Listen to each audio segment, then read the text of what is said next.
Well, Phil, thank you for having me. You know, when I'm amongst a group like this, I'm amongst my people, salespeople. Because as you can see from the picture, I've been in sales for a long time. And since I was a little kid, I've been making sales calls.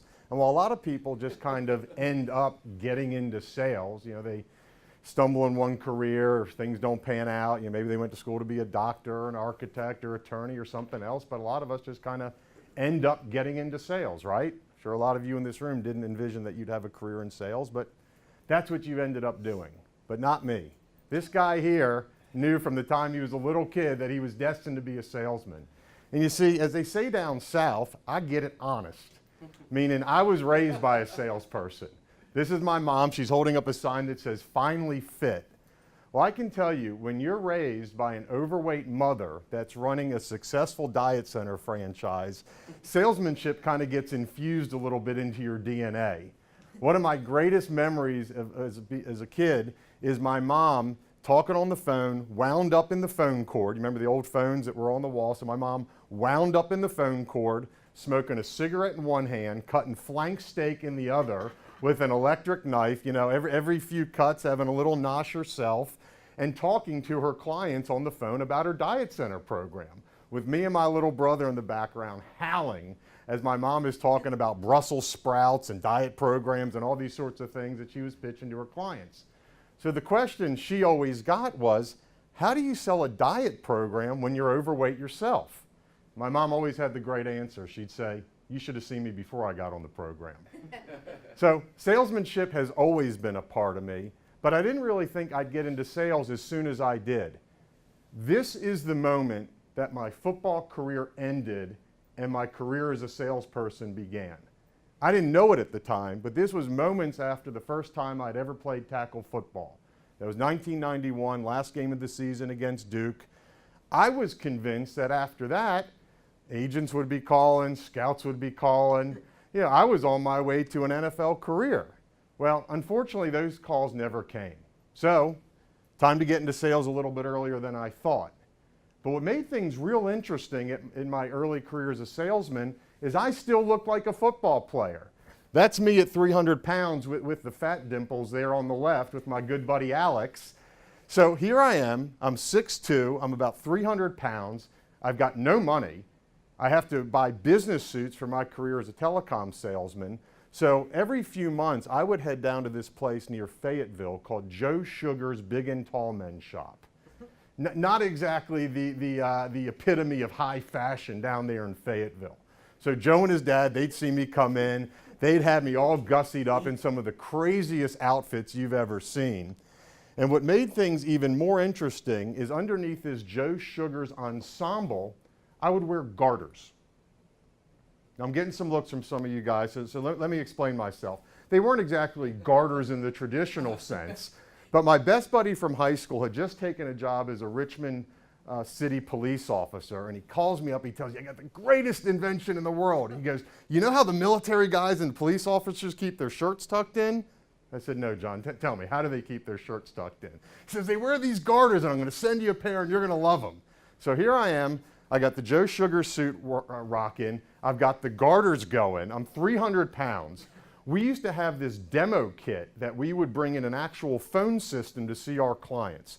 So 300 pounds myself, 50-pound demo kit, hot day in August as a salesman. So I'm sweating, I'm rocking the Joe Sugar's outfit. All this is going on. Every so often I'd be charging in to close a deal, and one of those darn garters would snap loose. Throw me completely off my game. So as a young man, couple dozen garter snaps into it, I decided to take stock of what I was doing. One thing was real evident, and that was I'm a grown man, I can keep my shirt tucked in without the garters. So lost the garters. But what was really evident to me very on in my sales career is that every morning I woke up fired up to go sell. But most mornings there wasn't anybody to sell to. So I learned that there was really a step in front of being a great salesman, and that was finding myself opportunities of people to sell to. And so I spent the last 23 years of my life devoted to business development. I love sales. I love all sales tactics, sales strategies, but without anybody to sell to, you got nothing. So unless you work for a company where the phone rings with qualified leads all the time, Your job, our job as salespeople, is to prospect and is to find opportunities. So the real thing that I focus on is an understanding that great salesmanship is meaningless without qualified prospects. I'm sure you all agree with that. So how do you find them? I think in this community and in most communities I've been a part of, you've got to show up at the right places.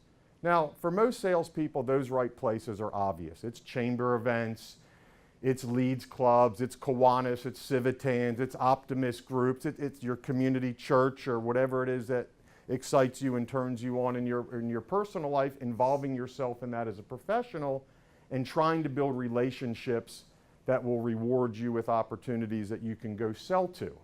But sometimes the right places aren't so self-evident. I learned that lesson at Einstein Bagels on South Boulevard, where me and my friend Jeffrey used to sit in the back almost every day, and you see the same people day in and day out come through, and they were the movers and shakers of this community.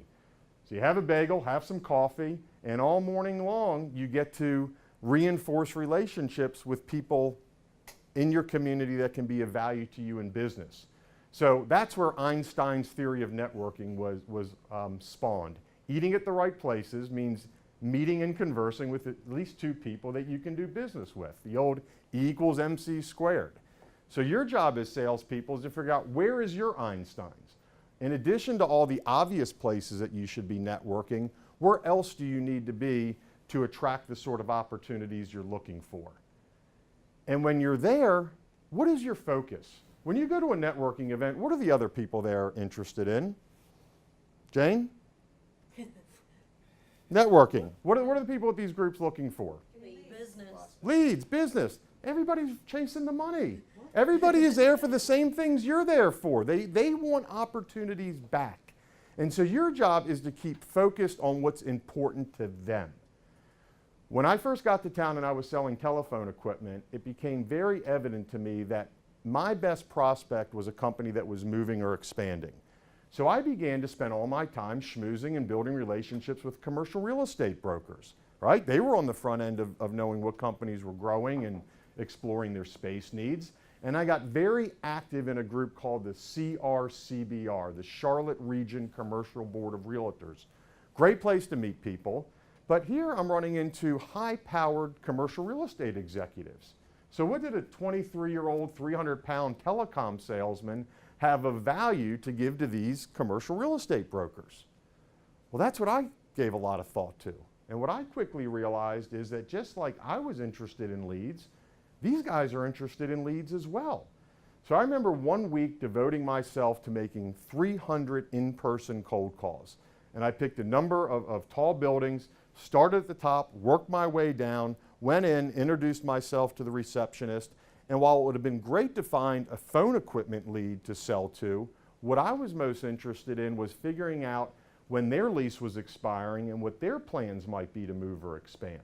So 500 cold calls, finding leads of companies moving or expanding. This was in the age before email. I would create a typed up list of the dozen or so leads I was able to come up with that I thought would be of real value to commercial real estate brokers. And I would fax that over to them. I'd follow up with a phone call. I said, I'm Andy, the guy you met at the CRCBR meeting. I just sent you over some leads and information that I think might be of value to you. What do you think about us getting together for a cup of coffee? They'd say, you're the guy that just sent over those 12 leads of companies moving or expanding? I said, that's right, I'm that guy. I said, come on over. And what I learned from that moment forward was, you can't just follow up with people, you need to bring them value. And the greatest value to the people you want to meet is qualified prospects. If not that, it's magazine articles or ideas or information of things going on in the community or the marketplace. Something that's of value to them. That's a key step. You can't just meet them and move on. You've got to follow up with value. We've all heard the age-old saying, it's not what you know, it's who you know. I think we'd agree that's a bunch of baloney. We all know plenty of people in our life that we may know them, but they're not interested in helping us. We're probably not interested in helping them. We just know those people. The real goal in relationship building is to meet somebody and build depth in that relationship. It's not who you know, it's how you know. It's having real depth and meaning so that those people are willing and interested to help you. And so if you spend this time going out to networking events and making introductions and meeting people, you need to have a plan to convert those introductions into friendships. And it's the obvious things like hooking up with them on LinkedIn and sending a thank you note.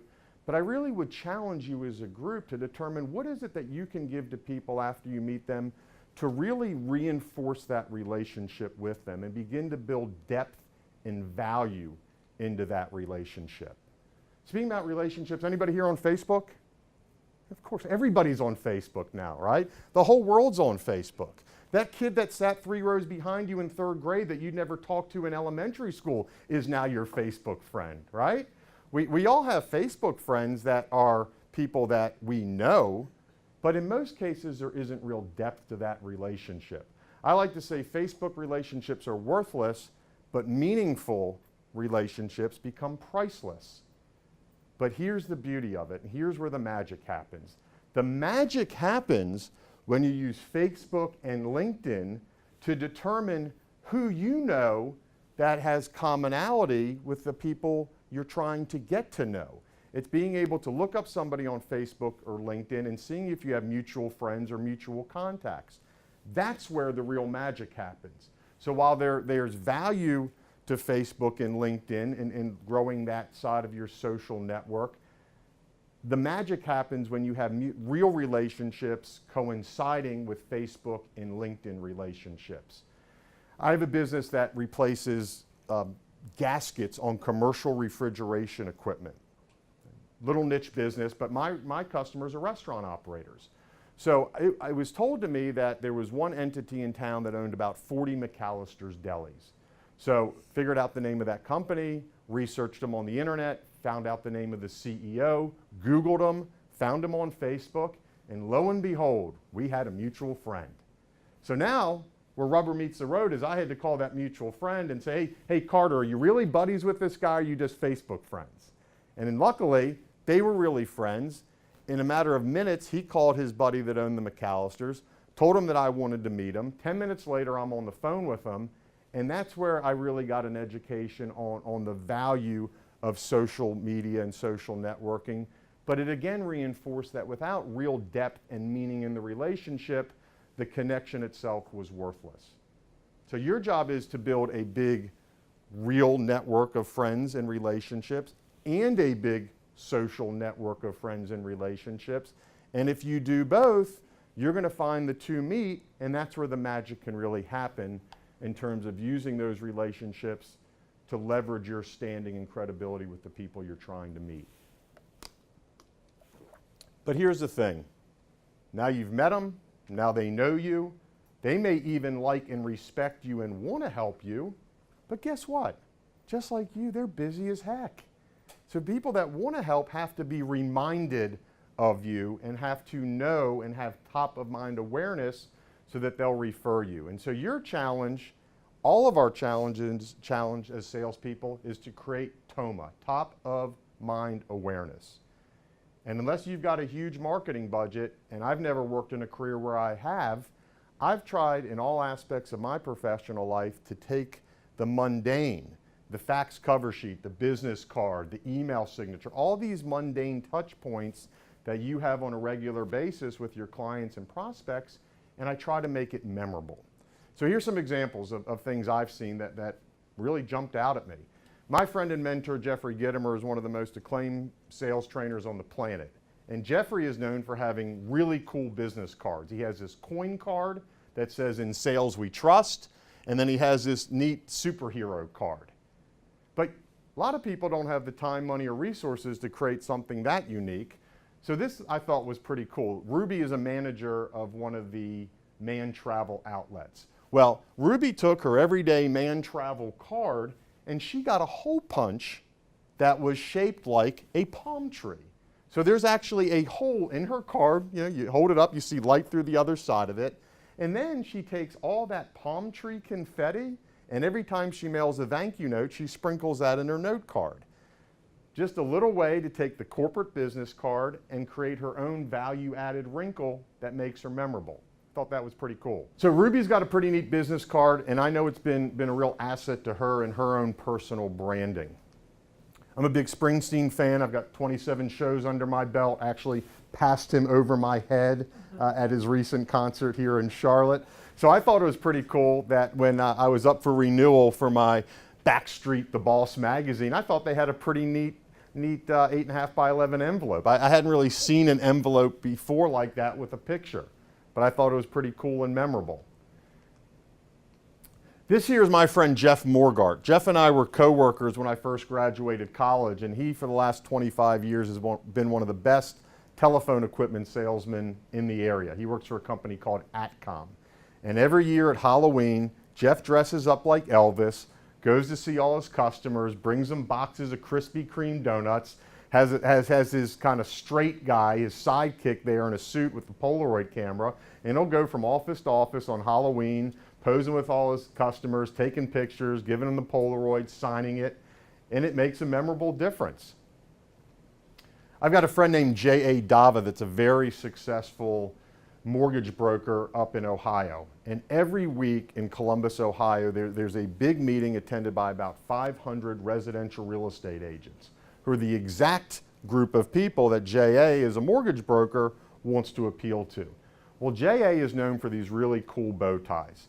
So every week, meeting after meeting, bow tie, bow tie, bow tie, bow tie, bow tie. Once a quarter, by design, he shows up in a regular tie. Now, what do you think people say to J.A. when he's walking through the buffet line that day he wears his regular tie? Where's the bow tie? J.A. is shy by nature, but he says on those days where he wears the regular tie, residential real estate agents that he didn't even think knew him or he was on his radar even a little bit, they're approaching him, hey, where's the bow tie?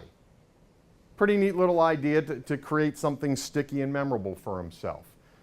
This I saw down in Myrtle Beach. Some of you may be familiar with this. We're driving down 17 and I'm leaning out the window because I have to take the picture of this septic truck that says we're #1 in the #2 business. So sometimes just a great logo is something that can make you memorable.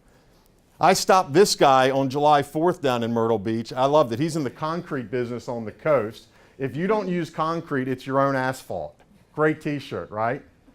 And then this is another one I saw down in Myrtle Beach, promoting Sticky Fingers. Come on, all you guys are about my age. Come on, who's with me? I love pig butts and I cannot lie. Come on. There we go. There we go. Great sign. So sometimes it's just a great sign or logo that makes you memorable. I thought this was cool. This was in the paper a few years ago. This student at Davidson College, like all Davidson students, got assigned a name tag on his first day of class. Well, this young man decided that he was going to wear that same Davidson school-issued name tag every day he was a student at Davidson. Now, some might say it's a little goofy, but I can tell you, who do you think is going to be the most memorable guy at the 5-year reunion, and the 10-year reunion, and the 20, and the 30? This guy wore a name tag every day, became a legend. Wear a name tag, become a legend. He's featured in the Observer. So it's little things like that that can make you memorable. Oh, and you want to know if you have a good brand? When people start shaving your brand in their back hair, you know you've arrived. And given that we're a NASCAR country, you can see how important sometimes branding can be. But your challenge, and really individually and as a group, is to decide what's memorable about doing business with you. And if you don't come up with enough good ideas or things that are memorable, it's your challenge collectively to come up with some things you can do to make yourself stand out in a crowded marketplace. The last point I want to touch on is this idea that I think we all understand, is that when you feel good, you sell good. When I feel good, not only am I a better salesman, I'm a better husband, I'm a better father, I'm a better friend. I think we'd all agree that attitude has so much of an impact on everything we do. So I work on trying to feel good. The greatest thing I've done for myself, the greatest gift I've given to myself, is I am a student in Automobile University. As a young man, Zig Ziglar encouraged me to give myself an education in my vehicle, and ever since then, that's what you'll find me doing, driving from appointment to appointment, is listening to good information that will help me grow, that will keep me positive. Anybody else here in Automobile University? Will I see anybody at homecoming this year? I challenge you to enroll in Automobile University.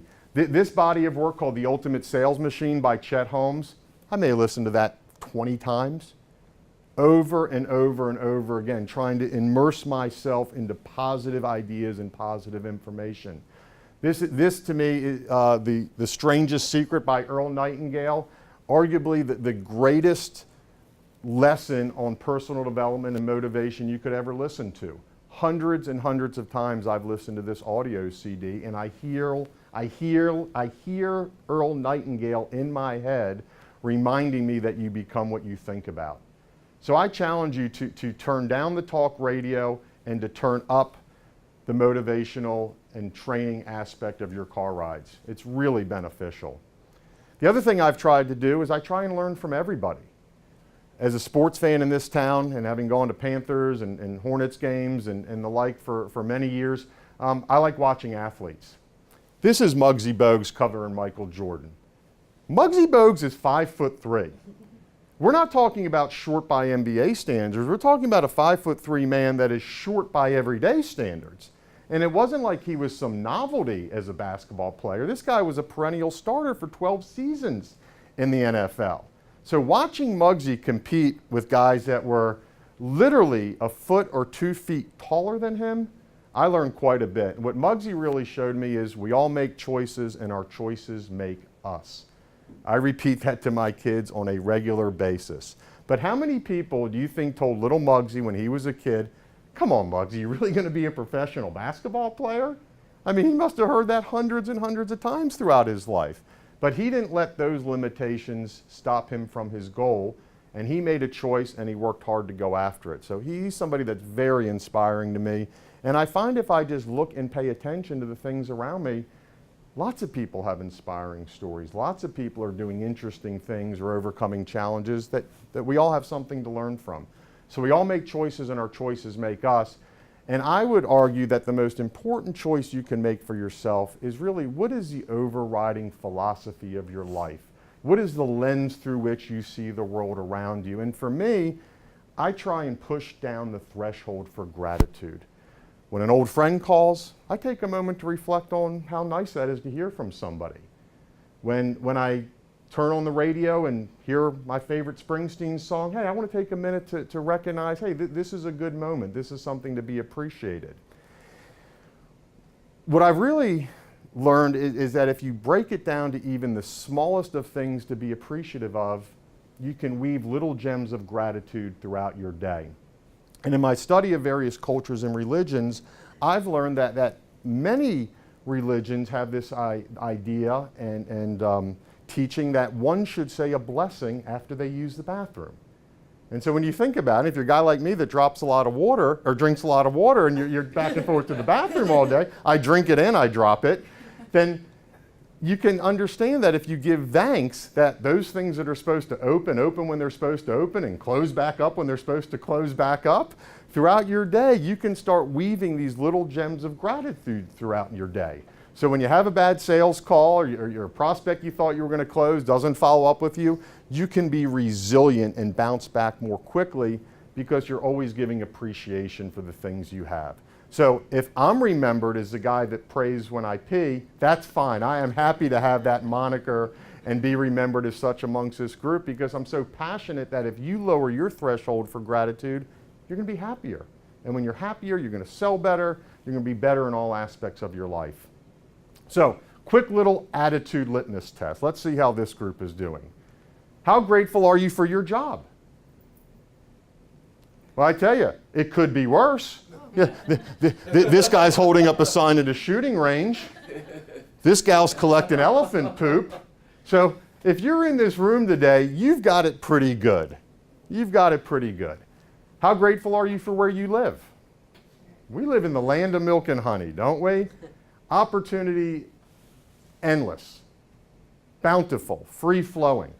Not for everybody. People live in war-ravaged places, natural disasters, homeless. It can be tough out there, but if you're in this room today, you've had hot coffee, you've slept in a warm bed, you have a lot to be grateful for. And how grateful are you for the gifts that you have? Now, when I say gifts, I'm talking about gifts like a left hand and a right hand, 2 working legs, the ability to speak, ability to see. These gifts shouldn't be taken for granted. I had this point really driven home last year when I got a chance to meet Kyle Maynard at a breakfast meeting here in town. Kyle was born with no arms and no legs. And I can tell you, you see me in this picture with my arm around him, this is a grown man that should not be pitied. He is one solid muscle, positive, energetic, has set his goals in life, and nothing's going to stop him. This is Kyle training, strong as a house. He was a college wrestler. He's an MMA fighter. I wouldn't want to mess with this guy. This guy has seen no limitations and has really taken advantage of all the gifts that he has. This is Kyle climbing Mount Kilimanjaro like a dog on 4 nubs climbing Mount Kilimanjaro. So how grateful are you for your gifts? There he is. There's Kyle. He made it to the top of the mountain. So here's a real question. Kyle made it to the top of the mountain with the hand he was dealt. And the real question is, can you? And I bet you can. It's going to take hard work. It's going to take setting goals and stretching and reaching for them. It's going to take overcoming the adversity on the way. But you can do it. If Kyle did it, you can do it. But the only question is, will you do it? And I'm betting you can. And I wish you best of luck in all your pursuits. Thank you.